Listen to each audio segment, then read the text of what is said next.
Injury updates here for you. Jordan Phillips will not make the game nor practice today. Same with Matt Prater and Jordan Poyer. Everybody else will see how they fare today. Go ahead, Captain. Expectation on Josh, just go ahead. Should be good to go. Yeah, he's the soreness is kind of dissipated, day to day as we move through the week here, so he should be in a good spot. You're not expecting like any ligament issues? No. Sean, with the game, I understand you have a game on Sunday, and that is the focal point, but you also already know that you're going to the playoffs, and as the Eagles also know that as well. Yeah. Does it change anything with like the long-term outlook to maybe divide and conquer a plan of what you need to do now, but also putting yourselves in the best situation down the road? Does any of that happen, or does it really strictly just stay on the game? No, it stays primarily on the game. You want to win a game. Part of the job of a leader, though, is always having bigger picture perspective as well. So you don't want to be too narrow-sighted on things. And so it's kind of like you have to have both in the seat that I sit in, I believe, to have the focus on where it needs to be the next 48 hours here, and then also keep bigger picture perspective on some important items, at least, if that makes sense, without getting into detail. So. How challenging is it to flip the mindset? Because this is the first week now, this season in particular, where that does change. Like, you're going to the postseason. How do you keep that big picture while also being so focused on what you have to accomplish Sunday? Yeah. Keeping the main thing is the top priority. So that's really where everything starts. The rest of it is how well one can multitask, and I'm the only one that needs to do that. So everybody else, just let's keep the main thing, and keep what's important, and that's where our focus is. Josh joked on Tuesday that maybe we can all skip OTAs after the season, so he's cooked his head. He was joking. He said that? He was joking. And then, what do you make of what James has done, given the challenges he went through over the off-season with his personal contract situation, and how he's responded to that? Yeah, there's usually two ways these things play out, and one is player gets a contract, gets paid, and they kind of relax, and that is human nature, right? That's natural to a certain extent. And then there's others that get paid and they go a different direction, and it's different direction than what I just talked about. So he has definitely gone this other direction of more invested, more impact on our team, and not just from carrying the ball from that extent, certainly that extent, but also his mindset, his attitude, his competitive nature, his influence on our team, the way he motivates our team. You watch him during a game, and the team is inspired by not only how he plays, but also his words that he uses and how he leads. And that's really a credit to him over the years, developing not only on the field, but off the field, and now in a way of becoming one of the main leaders of our football team.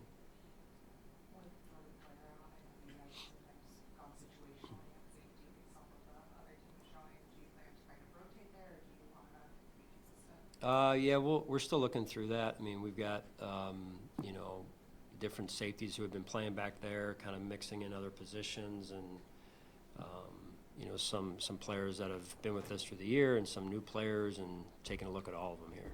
What will it mean for Cole Bishop to kind of be playing alongside that, figuring out what's happening? Yeah, I mean, you want to have continuity, right? In the whole lineup, that's where consistency really starts, is when you have, talking about consistency of performance, when you have continuity, at least within NFL context of continuity, because you're always going to have some attrition through some injuries week to week.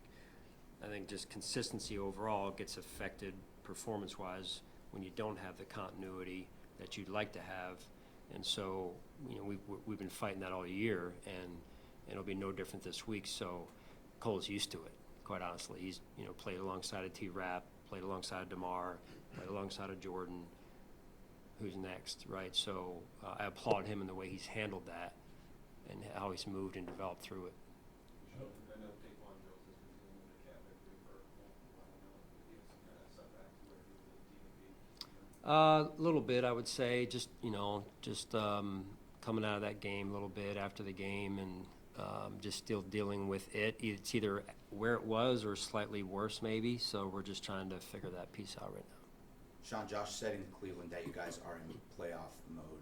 With that being understood, how do you view this game against Philadelphia, defending Super Bowl champion, coming in 2 weeks before the start of the playoffs? Is maybe a good benchmark for you guys for the caliber of teams you guys will be playing in the playoffs, again, just 2 weeks before that starts? Yeah, good challenge for us, right? That's how we look at it.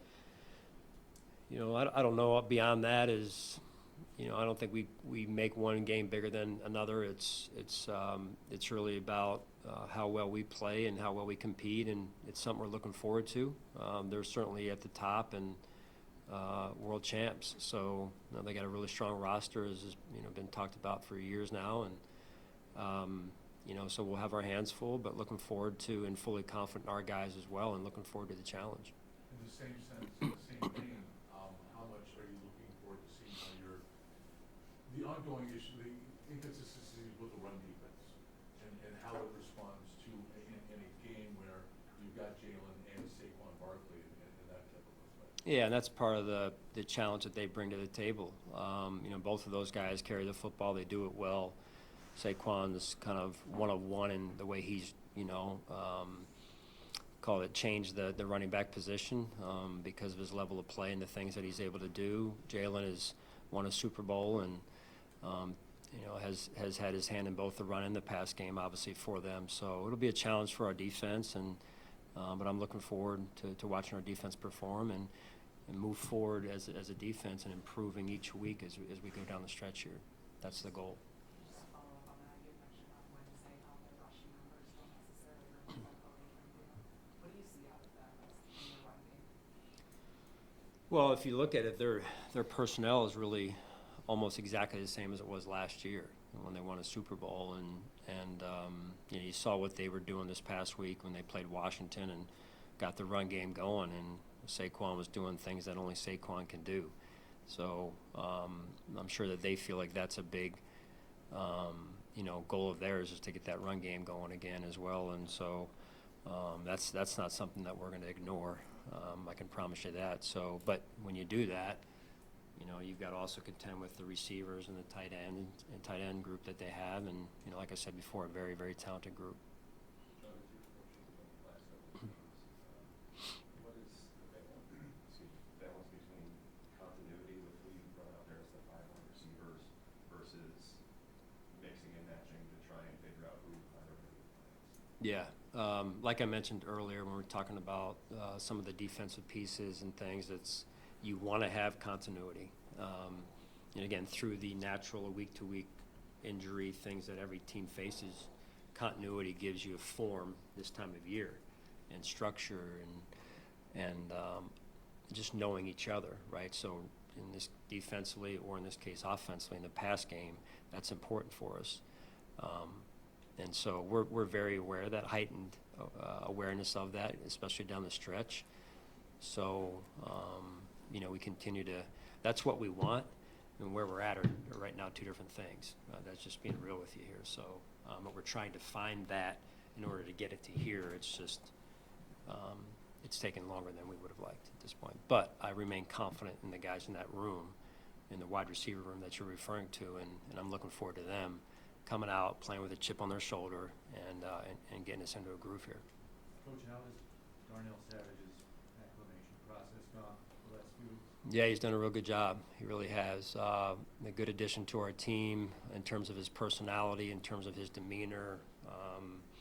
He's played in a couple different systems to this point, Green Bay and then Jacksonville as well. So I think it was a little bit of Washington, as well. So he's been around football. He knows what it looks like. Just different terminology maybe. So it's been good to have him around the program here. Coach, we've heard the word grit be used a lot this season to reflect the type of play on the field and the type of team that the Bills are in 2025. How would you describe grit as a word to reflect what this team has done this year? Yeah, no, it's how you find a way, right? How do you find your way through, in this case, football, but how do you find your way through life, right? And there's certain levels of that you got to have, and those are some of the lessons we try and talk about as a team. I try and talk about with my kids. It's not always going to be easy, and the football season, the journey of it is there's some highs, there's some lows, and so you stay together and you keep taking one step, putting one foot in front of the other, and if you do, that light at the end of the tunnel grows a little bit brighter each day. So that's what we're trying to do. Sean, after Monday, you guys have the longest active playoff streak in the NFL. Obviously, when you came here, you inherited the playoff drought. You just reflect back to 2017, that season, the emotions of clinching the playoffs for the first time, and how have those emotions changed year in and year out as you guys continue to do it? Yeah, I mean, it's not something you ever take for granted when you look back. When we first got here, with 17 years of, great football in the early 90s, right? And Steve's in here, and all the guys that I've been able to meet that I watched on television and hold in very, very high regard. And what those teams led by Coach Levy were able to accomplish will never be done again, never in the modern era of NFL football. So that stands alone.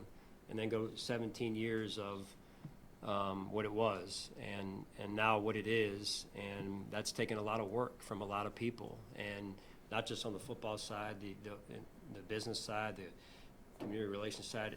It's a whole organization-wide effort, and really what it's been, and it's great to be a part of it.